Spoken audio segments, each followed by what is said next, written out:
The Sun Temple at Abu Ghurab, Memphis, Egypt. In 1898, an excavation team with the Berlin Museum discovered the base of a massive obelisk, estimated to have once stood at over 160 feet tall. According to the ancient Egyptian building texts from Edfu, Abu Ghurab was known as the place of the gods. Egyptologists know it as a place where the ancients connected with divine energies. It is said that this is the very place where pharaohs and priests experienced heightened awareness through the use of vibrations transmitted through the obelisk. This ancient obelisk was used as a geodetic marker, pinpointing the source of some type of ancient energy. Maybe not spiritual energy, but actual physical energy that they were able to harness. While scholars believe Abu Ghurab was home to one of the largest obelisks ever constructed, similar shaped monoliths have been found in hundreds of variations all over the world. Unsuitable for shelter, storage, or a higher vantage point, could obelisks have served another, more powerful purpose?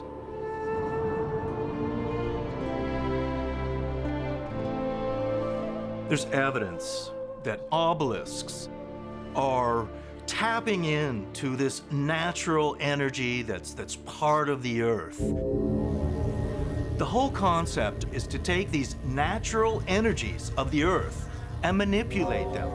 It's a subtle energy, but for those who have the devices and technology to see and measure this energy, it's something that can be used. I believe obelisks are kind of like acupuncture needles for the earth, focusing and possibly healing earth energy meridians that are not balanced, and that the ancient cultures knew how to do that.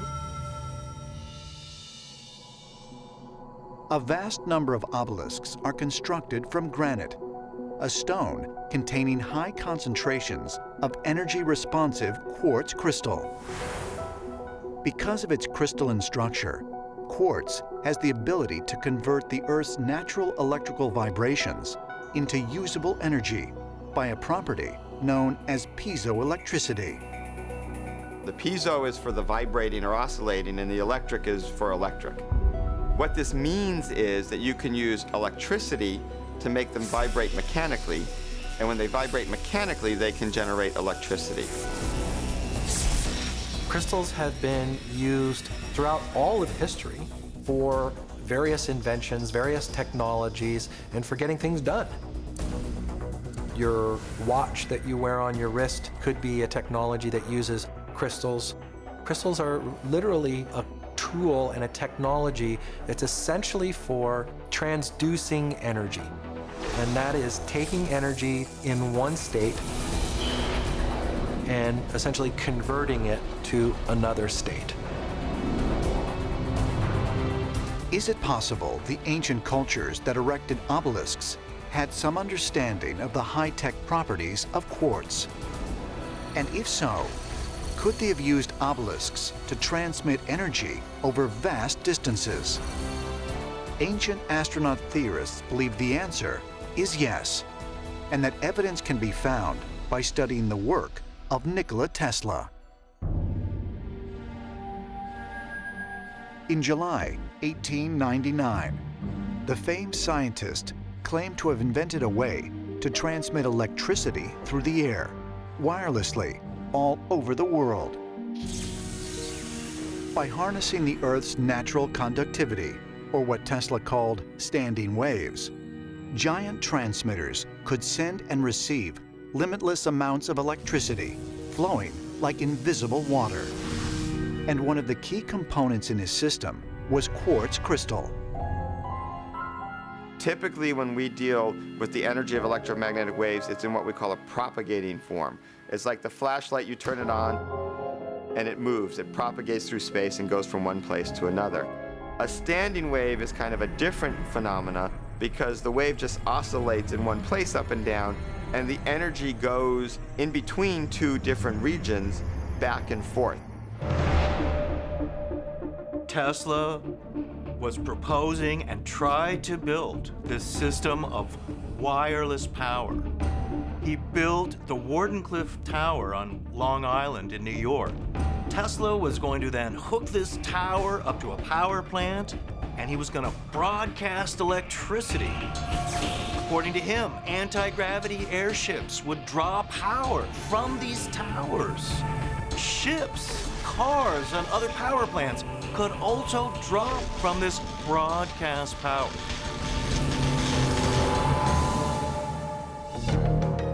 Was Tesla's technological breakthrough a modern scientific innovation?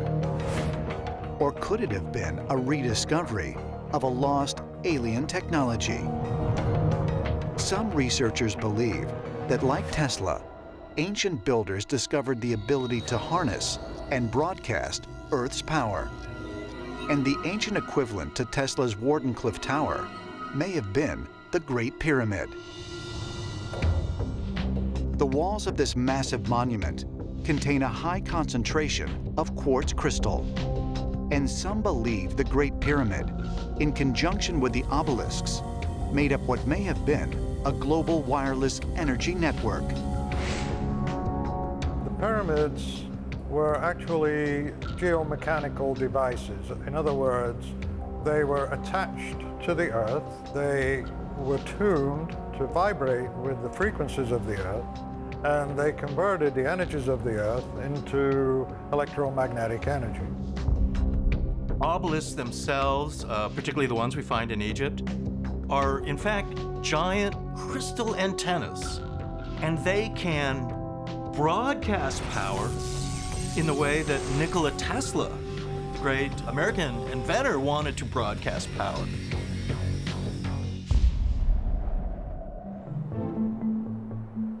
The Giza Necropolis, Egypt, 1993. A team of engineers uses a remotely operated camera in an attempt to discover the true function of what is believed to be an air shaft, leading from the supposed Queen's Chamber of the Great Pyramid. First discovered in 1872, archaeologists long considered these narrow tunnels to be ventilation ducts. This robot traveled up this small shaft, which was too small for a human or any type of device to go through. And all of a sudden it finds a closed door, hinged by two little metal clamps. According to mainstream archaeologists, the door and metal handles were intentionally built as a symbolic passageway that the Queen would travel through to the afterlife. But some researchers have questioned why this passageway would have been designed with a deliberate blockage. And why, on a plateau filled with monumental pyramids believed to serve as royal tombs, is the Great Pyramid the only one with such a door? Egyptologists are very much fond of saying that pyramids are tombs and that they have been robbed at some point in the past. But the fact is that we have found in the 20th century a number of pyramids whose central king's chamber, so to speak, is intact. And when they opened the sarcophagus, they found that sarcophagus to be empty as well. If the Great Pyramid was not a tomb, what may have been its true purpose? In May 2011, another team of researchers set out to further explore the blocked air shaft in the Queen's Chamber. This time, the crew used a robot equipped with a microsnake camera to slip through a hole and reveal what was beyond the door. When they actually penetrated this small door, they found a hidden room within the pyramid. What they found was copper fittings, or the metal fittings. Another feature of the back of these metal fittings was that on one side, the loop looked like it was corroded. The camera also looked down and scanned the floor. What we saw was red markings. My interpretation of those were, they were electrical symbols, but why were they there? Could these artifacts be actual evidence that electricity once coursed through the structure? And if so, could the Great Pyramid of Giza have been built to serve as not a royal tomb, but a power plant, as some researchers contend? If we dismiss the tomb theory and we look at the pyramid itself, we see something that modern engineers can really tune into and understand. What we have is a very, very precise building that has the precision of a fraction of an inch. Is something that is very noteworthy and not indicative of a simple agrarian culture. So what we have is something that is almost like a machine. If the Great Pyramid was a sophisticated machine, potentially capable of creating energy, how could it have worked? Some researchers believe clues can be found by exploring underneath the structure. In 2000, maritime engineer John Cadman proposed a theory that the Egyptians pumped water from the nearby Nile River into a small chamber underneath the Great Pyramid. The pump could then create intense hydraulic pressure that would cause the entire pyramid to vibrate. In the subterranean chamber, there is some evidence that shows that there had been water present in it, and that there's water erosion on the floor, and then up in the fin area, and then also because it was a hydraulic pulse generator, so you have a rarefaction wave, it's extremely low pressure wave, which would have struck the ceiling, and the ceiling is actually chipped, and that would have been from the actual compression waves hitting the ceiling. That's very evident. If Cadman's theory proves true, what would have been the purpose of the hydraulic pulse? Engineer Chris Dunn believes the answer can be found by further examination of the shafts in what some call the Queen's Chamber, where traces of zinc and hydrochloric acid have been discovered. I believe the chemical coming in through the northern shaft was hydrated zinc, and the other chemical coming through the southern shaft and into the chamber was dilute hydrochloric acid. These are actually seen on the chamber walls. Dunn suggests that the two chemicals were poured down through the shafts and then mixed together inside the Queen's Chamber, triggering combustion. This vessel represents the Queen's Chamber. Into the tubes, we're going to pour hydrated zinc and then hydrochloric acid. When you bring these two liquids together, and a chemical reaction occurs, and a product of that chemical reaction is hydrogen. And you can see the vapor, the hydrogen, escaping through the chimney, and there you have the reaction. Dunn speculates that the hydrogen gas traveled from the Queen's Chamber into the King's Chamber. Then, the vibrations from the subterranean pool energized the hydrogen atoms into a microwave energy beam. The evidence that indicates the use of hydrogen can be found in the King's Chamber. There is a shaft in the King's Chamber has dimensions of 8.4 by 4.8, which would be suitable for a waveguide for a maser, or microwave amplification through stimulated emission radiation.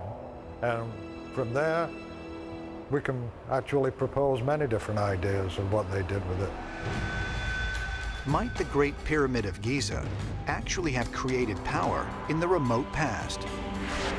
And is it possible that energy ran the advanced tools of early builders and devices like the Dendera bulb? We can use our imaginations and come up with all kinds of devices to power with that kind of energy, from simple domestic appliances to highly advanced spacecraft. I mean, both things are possible. The ancient Egyptians demonstrated an exceptional level of skill in everything that they created during the Old Kingdom, but the question remains, did they do it on their own, or did they have some access to information or technology that was not of this earth? Television producer and UFO investigator Linda Howe has been tracking the mystery of animal mutilation for over 30 years. I began trying to get to the bottom of what was happening to all of these animals. There were horses, cows, other domestic animals found with the same pattern of bloodless excisions. The law enforcement called them animal mutilations. 266 some Polaroids from so many cases. And the first thing I felt was anger. And then I felt nervous, and then I felt afraid. I sat across from sheriffs who told me, Linda, we're not dealing with predators, disease, and satanic cults. We're dealing with creatures from outer space.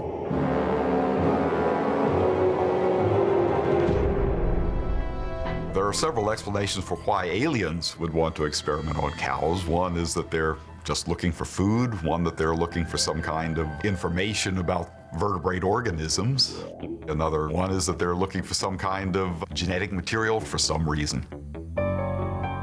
The closest answer I've ever gotten was from a man who had had very upfront and close and personal observations of non-humans in his work for the government.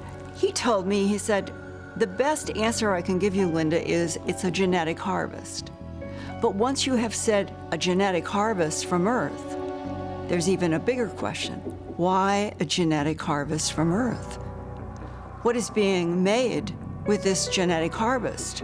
To what end?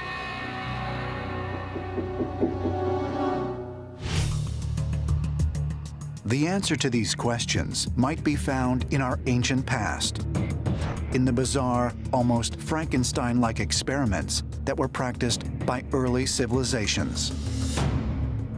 We have ancient descriptions from Egypt where it says specifically that the gods created these chimeras, mixed beings or hybrids.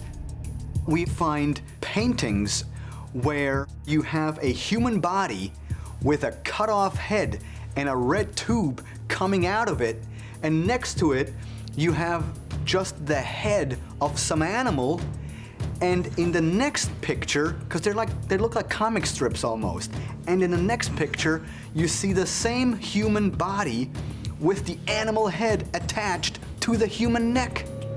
Incredibly, examples of strange human-animal hybrid beings date back to a time even older than ancient Egypt. According to mainstream archaeology, ancient Sumeria is the earliest civilization of humankind. And the interesting part is the fact that their earliest writings are filled with references of these bizarre beings that descended from the sky called the Anunnaki. Anunnaki means those who from the heavens came.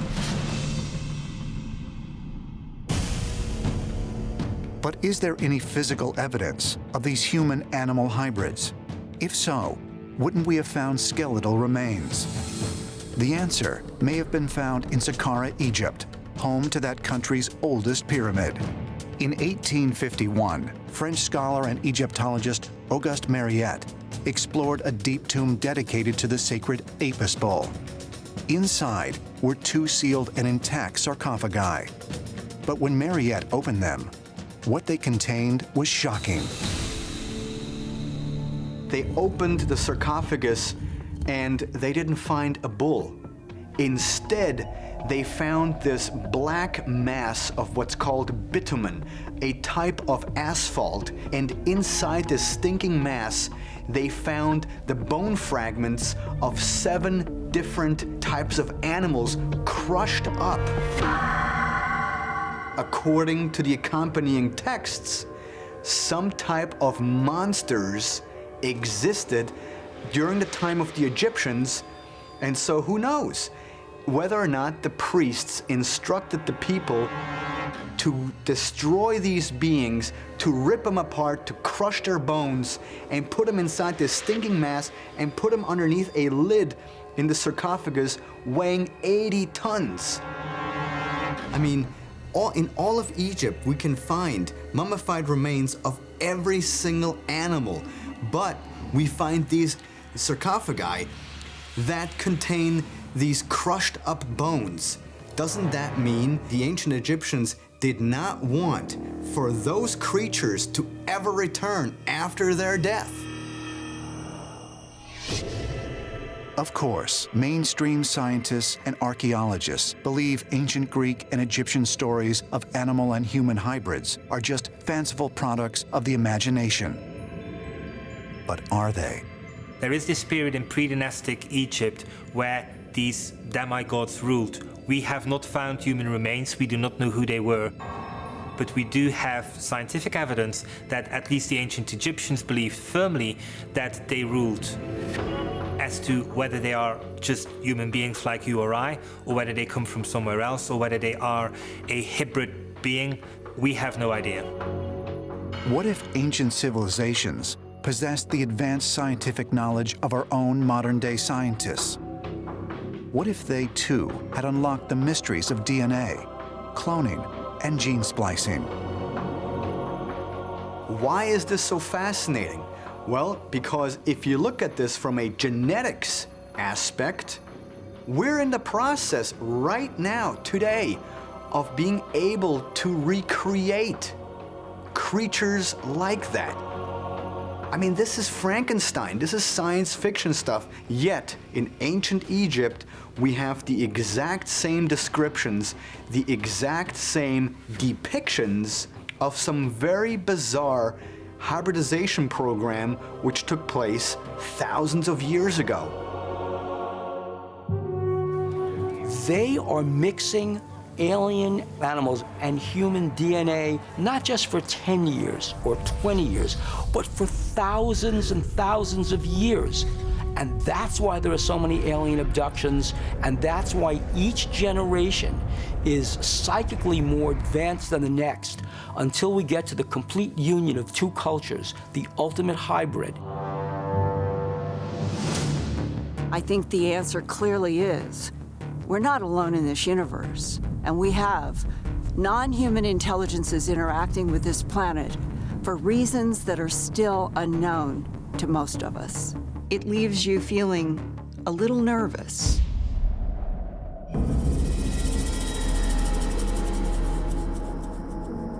Saqqara, Egypt. Located roughly 20 miles south of Cairo, it is home to the world-famous step pyramid of King Djoser. Dating back more than 4,000 years, it is the oldest of Egypt's 97 pyramids. Saqqara is also famous for being one of Egypt's oldest burial grounds, earning it the nickname City of the Dead. It was here in 1891 that French archaeologists unearthed an ancient tomb containing the burial remains of Padi Iman, an official from the 3rd century BC. Among the various items discovered was a small wooden model of what appeared to be a bird, lying beside a papyrus bearing the inscription, "I want to fly." The artifact was later sent to the Cairo Museum, where authorities placed it alongside several other bird figurines. The model sat largely unnoticed until 1969, when Egyptologist Dr. Khalil Massia was examining the bird collection and noticed that there was something very different about the Saqqara bird. It's interesting because on one hand, clearly it should look like a bird because it has eyes and it has a typical nose of a bird. On the other hand, the wings are clearly not bird wings.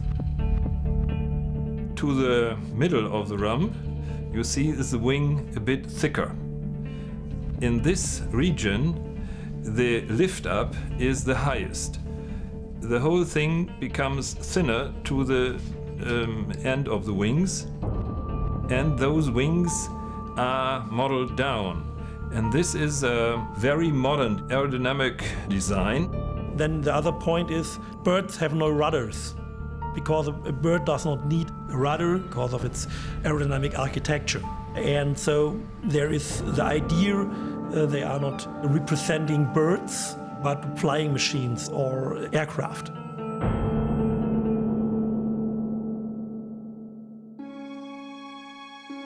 Could the ancient Egyptians have possessed the power of flight? In 2006, aviation and aerodynamics expert Simon Sanderson built a scale model of the Saqqara bird, 5 times larger than the original, to test that possibility.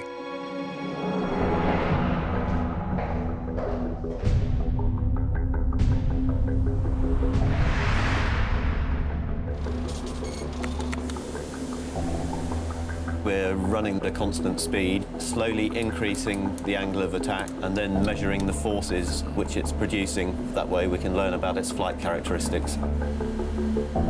At 10 degrees, we're producing 4 times weight in lift, so it actually would be flying now. That's good.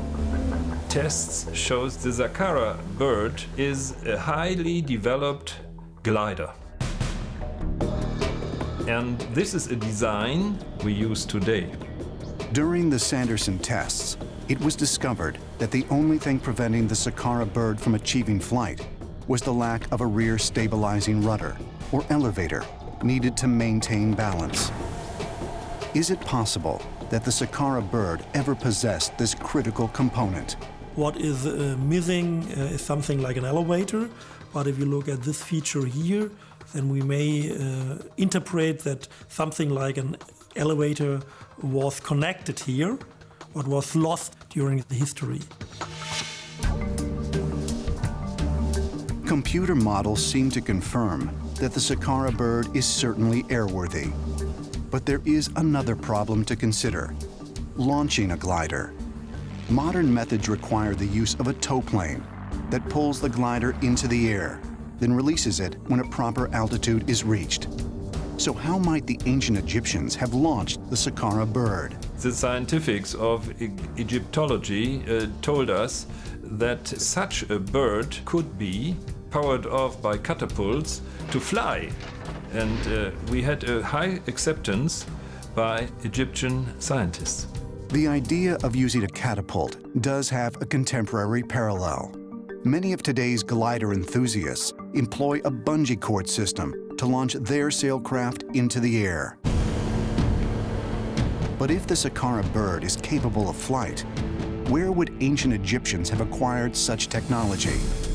I think that people in ancient times were visited by beings coming not from this earth, and they gave us culture and scientific technologies to improve our life on earth, coming from the primitive to a higher developed culture. If ancient cultures would be able to produce any really flyable machine, they would be far more advanced than we believe today. So it changes our viewpoint of ancient societies. It's a fact that our ancestors were more intelligent and had more technological superiority capabilities than our history books give them credit for. You begin to have to ask yourself, are we missing part of the story? And honestly, I think we are. I think there has been a forgotten episode in human history. And we're a species with amnesia. We don't really remember who or what we are. I haven't been convinced that there is evidence that supports an ancient visitation. But there is no reason why not. And I think to shut oneself to that possibility is a mistake, mainly because there are so many anomalies that we can't explain. 7,000 miles from Egypt, the dense jungles and rugged mountains of Colombia contain a vast number of archaeological sites. Many treasure hunters believe the legendary city of gold, El Dorado, lies hidden here, somewhere under a thick canopy of trees. While the mythical metropolis has never been found, early in the 20th century, tomb robbers searching along the Magdalena River stumbled upon a gravesite dating back 1,500 years to a pre-Columbian civilization known as the Tolima. Among the funerary objects found there were hundreds of small 2 to 3 inch gold figurines. Many of those looked like insects and fish. However, out of those hundreds that they found, they also found about a dozen that are eerily reminiscent of modern-day fighter jets.